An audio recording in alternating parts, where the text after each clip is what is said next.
You are looking at Julian's pronunciation guide, where we look at how to pronounce better some of the most mispronounced words in the world, like this other curious word. But how do you say what you're looking for today?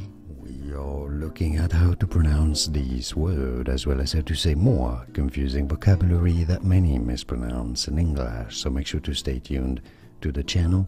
In British English, it is said as neighbor, and that's the British English pronunciation, spelling with O-U-R at the end, neighbor.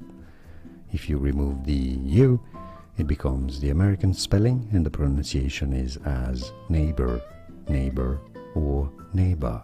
And now you know. Here are more videos on how to pronounce more confusing words and names too many mispronounced. Like this video if you found it useful. I appreciate your support. I'll see you soon, and thanks for watching.